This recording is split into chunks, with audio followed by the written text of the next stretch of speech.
కుంభరాశి ప్రేక్షకులకు స్వాగతం.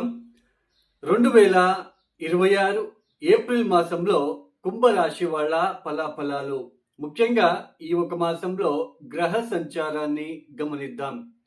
శని మీనరాశిలో సంచారము, గురువు మిథున రాశిలో సంచారము, రాహువు కుంభంలో సంచారం, కేతువు సింహరాశిలో సంచారము.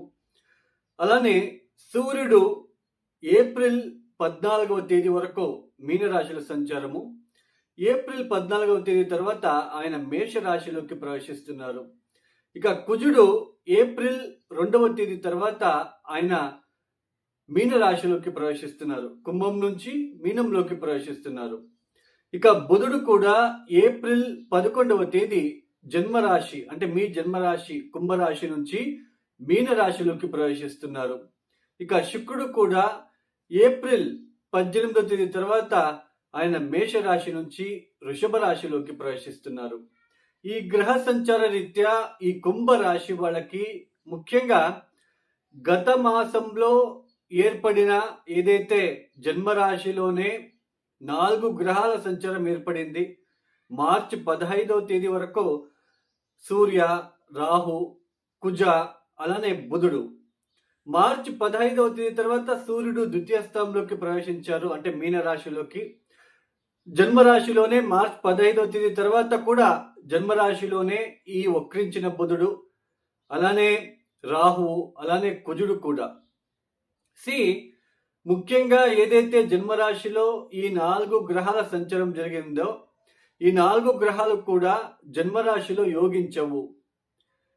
ముఖ్యంగా అభివృద్ధి కోసం చేసే ప్రయత్నాలలో సరైన నిర్ణయాలు తీసుకోలేకపోవడం అనేది మీరు అబ్జర్వ్ చేసి ఉంటారు. ఆరోగ్యరీత్యా చికాకులు, అలానే భార్య భర్తల మధ్య చికాకులు, ఇన్వెస్ట్మెంట్ విషయంలో కావచ్చు, వ్యాపార అభివృద్ధి కోసం చేసే ప్రయత్నాలు కావచ్చు, ఆర్థిక అభివృద్ధి కోసం చేసే ప్రయత్నాలు కావచ్చు, అన్నిటిలో కూడా కాస్త ఎక్కడో ఒక చోటు వెనక్కపడినట్టు అనిపించడము, ఒక గందరగోళ పరిస్థితులను మీరు ఎదుర్కొంటూ వస్తున్నారు. ఈ ఏప్రిల్ మాసంలో ఈ గత మాసంలో ఏర్పడిన ఈ జన్మరాశిలో 4 గ్రహాల సంచారం అనేది ఈ ఏప్రిల్ మాసంలో క్రమేణంగా వాళ్ళందరూ కూడా ద్వితీయ స్థానంలోకి ప్రవేశిస్తున్నారు. జన్మరాశి నుంచి ద్వితీయ స్థానంలోకి ప్రవేశిస్తున్నారు. అంటే కాస్త గందరగోళాలు తగ్గుతాయి, కన్ఫ్యూజన్ తగ్గుతుంది. సరైన నిర్ణయాలు ఏదైతే మీరు తీసుకోలేక ఇబ్బందులు పడ్డారో అవన్నీ కూడా తగ్గుతాయి. అయితే ఈ ఏప్రిల్ 2వ వారం తర్వాత కాస్త అనుకూలతలు ఈ ఒక కుంభరాశి వాళ్ళకి ఏర్పడబోతున్నది. ఉద్యోగం కోసం ఎవరైతే సెర్చ్ చేస్తున్నారో వాళ్ళకి కాస్త ఉద్యోగం లభించే ఆస్కారాలు, ఆర్థిక విషయాలలో ఏదైతే గందరగోళ పరిస్థితుల్లో ఇబ్బందులు ఎదుర్కొంటూ వస్తున్నారో ఏప్రిల్ 3వ వారం నుంచి కాస్త అభివృద్ధి అనేది మీరు చూడగలుగుతారు. మనకి పంచమ స్థానంలో ఎంత గురుబలం ఉన్నప్పటికీ కూడా ఈ ద్వితీయ స్థానంలో శని సంచారం జరుగుతుంది ఆల్రెడీ. మార్చి 15వ తేదీ తర్వాత సూర్యుడు కూడా ప్రవేశించాడు. శని హస్తగతమయ్యాడు అక్కడ. మీ సప్తమాధిపతి అయిన సూర్యుడు ద్వితీయ స్థానంలో శనితో కలవడం అనేది ఆర్థిక విషయాలలో చాలా ఒడిదుడుకులు, ఇబ్బందులు, వేళ్లకు సరిగ్గా భోజనం చేయలేకపోవడము, కౌటుంబిక విషయాలలో కాస్త ఇబ్బందులు, ఇలాంటివి మీరు ఫేస్ చేస్తూ వస్తున్నారు. ఈవెన్ గురుబలం ఉన్నప్పటికీ ముఖ్యంగా ఈ ఏప్రిల్ 14వ తేదీ తర్వాత మనకి సూర్య బలం అనేది రాబోతున్నది. ఈ కుంభరాశి వాళ్ళకి తృతీయ స్థానంలో ఆయన యోగిస్తాడు. అంటే ఏప్రిల్ 2వ వారం తర్వాత కాస్త అనుకూలతలు ఏర్పడబోతున్నాయి ఈ కుంభరాశి వాళ్ళకి. ధైర్యము, స్థైర్యము, వ్యాపార అభివృద్ధి కోసం చేసే ప్రయత్నాలలో కాస్త ముందడుగు వేయడం లాంటిది, ఉన్న ఆర్థిక విషయాల్లో ఏదైతే ఆ ఒక డబ్బు ఎవరికైనా ఇచ్చి ఉంటే, లేదా రూపాయి మీ చేతికి అందడంలో ఎక్కడైతే మీరు ఇబ్బంది పడ్డారో అవన్నీ కూడా తగ్గుతాయి ఇక మీద. అయినప్పటికీ ద్వితీయ స్థానంలో ఈ ఒక మాసంలో 2వ తేదీ కుజుడు కూడా ద్వితీయ స్థానంలో సంచారం అనేది కౌటుంబిక విషయాలలో అలానే మాట్లాడేటప్పుడు చాలా జాగ్రత్తగా మాట్లాడే ప్రయత్నం చేసుకోవాలి. కొంచెం ఎక్సెస్ ఆఫ్ వీట్ కావచ్చు, కొంచెం సరిగ్గా భోజనం చేయలేకపోవడము ఇట్లాంటిది కొంచెం కనిపిస్తూ ఉంటుంది. బట్ మేజర్‌గా అయితే డిస్టర్బెన్సెస్ అనేది మీకు పెద్దగా చేయదు. బట్ ఇక్కడ ముఖ్యంగా ఈ ఒక ప్రయాణాలు చేసేటప్పుడు చాలా జాగ్రత్తలు తీసుకోవాలి. అష్టమ స్థానాన్ని అష్టమాధిపతి అయిన బుధుడు కూడా ద్వితీయ స్థానంలో సంచారం చేయడము, అలానే పంచమాధిపతి ఇక్కడ నీచపడడము, అష్టమ స్థానం చూడడం, కుజుడు కూడా చూస్తున్నాడు, శని కూడా చూస్తున్నాడు, బుధుడు కూడా చూస్తున్నాడు.